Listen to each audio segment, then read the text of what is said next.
नमस्कार दोस्तों। एक नगर में एक ब्राह्मण और ब्राह्मणी रहते थे। उनकी एक ही बेटी थी। बेटी का नाम राधा था। राधा बड़ी ही सुंदर थी और शादी के लायक थी। तो ब्राह्मण ने जब अपनी बेटी की शादी की तो लड़के और लड़की के 36 के 36 गुण मिलाए थे और बहुत बड़े संपन्न परिवार में उसकी शादी की थी। लड़का भी बड़ा ही सुंदर था, खानदानी थे। राधा की शादी को समय बीतने लगा। कुछ समय के बाद राधा के पति को जुए और शराब की लत लग गई। बुरी संगति के साथ के कारण उसके पति की यह आदत बढ़ती ही गई और धीरे धीरे करके उस राधा के पति ने घर की सारी संपत्ति जुए और शराब में उड़ा दी। राधा बड़ी परेशान रहती थी क्योंकि घर में 2 वक्त के खाने का भी नहीं हो पाता था। राधा की माँ को जब ये पता चला तो राधा की माँ ने अपने पति से कहा कि आप क्यों नहीं बेटी की मदद करते हो। राधा के पिता ने कहा कि भाग्यवान अभी उसके नसीब में यही सब है।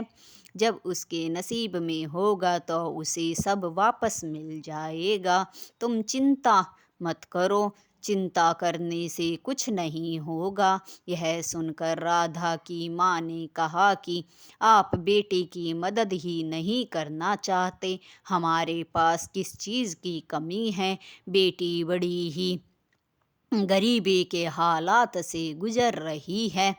पर ब्राह्मण ने कहा कि तुम सब समय पर छोड़ दो। फिर कुछ समय बीतने के बाद एक दिन राधा ने सोचा कि क्यों ना अपने पिता से थोड़ी मदद ले ली जाए। वह अपने पति के साथ अपने पिता के घर चली गई। बेटी को देखकर उसका पिता बड़ा खुश हुआ। उसने दोनों की आवभगत की और अपनी पत्नी से कहा कि बेटी के पसंद का खाना बनाओ। उसने राधा की माँ ने बेटी की पसंद का और दामाद की पसंद का खाना बनाया। दोनों ने पेट भर कर खाना खाया पर राधा से के मुंह से कुछ न निकला। वह सोच में पड़ गई कि अपने पिता से सहायता लूं या नहीं लूं। फिर वह दोनों अपने माता पिता को प्रणाम करके जाने लगे। वह कुछ नहीं बोली। तब राधा की माँ ने सोचा कि ये बड़े गरीब हालात से गुजर रहे हैं, क्यों ना मैं ही इनकी कुछ मदद कर दूं। अगर ऐसे सीधे पैसे दूंगी तो क्या पता जमाई जी को बुरा लग जाए। राधा की माँ बेसन के लड्डू बनाती है और उन लड्डुओं में मोहरे छिपा देती है। यह बात वह राधा को भी नहीं बताती। सोचती है कि घर जाएंगे और लड्डू खाएंगे तो अपने आप ही पता चल जाएगा। राधा की माँ लड्डू एक डब्बे में डालकर राधा को देती है और कहती है कि बेटी ये ले जाओ। राधा कहती है कि ठीक है माँ।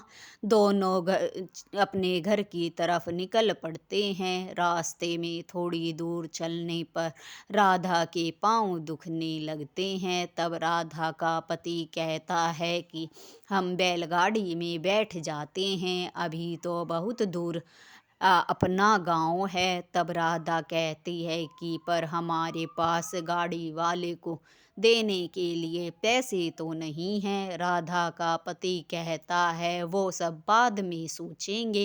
पहले के ज़माने में चीज़ों के लेन देन से काम चल जाया करता था। पैसों की जगह चीज़ों का लेन देन हो जाता था। दोनों बैलगाड़ी में बैठ जाते हैं, घर पहुंच जाते हैं। घर पहुंचने पर जो राधा थी वो लड्डुओं का जो डब्बा था वो उस बैलगाड़ी वाले को दे देती है, क्योंकि पैसे तो उनके पास थे नहीं। बैलगाड़ी वाला सोचता है कि इतने सारे लड्डुओं का मैं क्या करूँगा, क्यों ना इन्हें हलवाई की दुकान पर दे दूँ और इनके बदले कुछ खाने के लिए सामान ले लूँ। तब वह हलवाई की दुकान पर जाता है और लड्डू हलवाई को देकर कहता है कि भाई, इसके बदले में कुछ चावल अनाज हो तो वो मुझे दे दो। हलवाई लड्डुओं के बराबर चावल या अनाज उसे दे देता है। वह लेकर अपने घर चला जाता है। थोड़ी ही देर में हलवाई की दुकान पर साहूकार का एक नौकर आता है और कहता है कि साहूकार ने लड्डू मंगवाए हैं, उनके घर में आज विशेष पूजा है, पंडित जी को दक्षिणा देनी है। तब हलवाई सोचता है कि क्यों न ये लड्डू ही इसे दे दूं, पता नहीं ये लड्डू कब बने होंगे, कभी ये खराब ना हो जाए। हलवाई जो है वही लड्डू का डब्बा जो बैलगाड़ी वाला उसे देकर गया था वह उस नौकर को दे देता है। नौकर लड्डू लेकर साहूकार के घर चला जाता है। साहूकार के घर में जो पूजा हो रही थी उस पूजा को करने के लिए राधा के पिता को बुलाया गया था, क्योंकि वो पंडित थे। वह पूजा करवा देते हैं। पूजा की दक्षिणा के रूप में जो साहूकार था वो लड्डुओं का जो डब्बा था पंडित जी को दे देते हैं। पंडित जी लड्डू का डब्बा लेकर घर आ जाते हैं।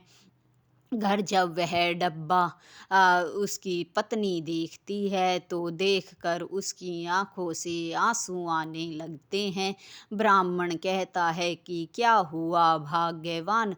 तब वह कहती है कि यह तो वही डब्बा है जो मैंने अपनी बेटी राधा को उसकी मदद करने के इरादे से दिया था। मैंने इसमें सोने की मोहरें छुपाई थी पर उसको नहीं बताया था। तब ब्राह्मण कहता है कि देखा भाग्यवान, मैं कहता था ना, अगर नसीब में दिया ना हो तो दिया हुआ भी वापस हो जाता है। राधा की माँ की बात समझ में आ गई।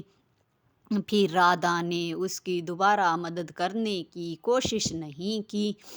समय बीतता गया। धीरे धीरे राधा के समझाने पर उसके पति की जो शराब और जुए की आदत थी धीरे धीरे करके छूटने लगी। अब वह कुछ काम धंधा करने लगा।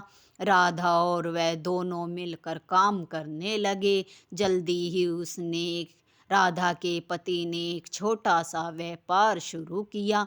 व्यापार में उसे लाभ हुआ और राधा यह देखकर बड़ी खुश थी। अब वह पहले की तरह संपन्न हो गए थे।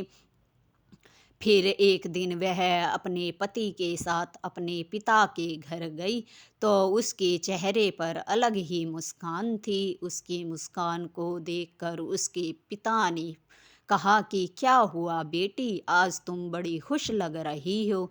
तब उसने बताया कि पिताजी, इनकी जो जुए और शराब की लत के कारण हमने सब कुछ गवा दिया था, वह इन्होंने वापस प्राप्त कर लिया है। अब इन्होंने शराब और जुए को भी छोड़ दिया है। इनकी समझ में आ गया कि इन सब से घर का विनाश ही होता है और अब ये कभी भी जुआ और शराब को हाथ नहीं लगाएंगे। ब्राह्मण ने अपनी पत्नी से कहा, देखो भाग्यवान, मैंने कहा था ना, समय बलवान होता है।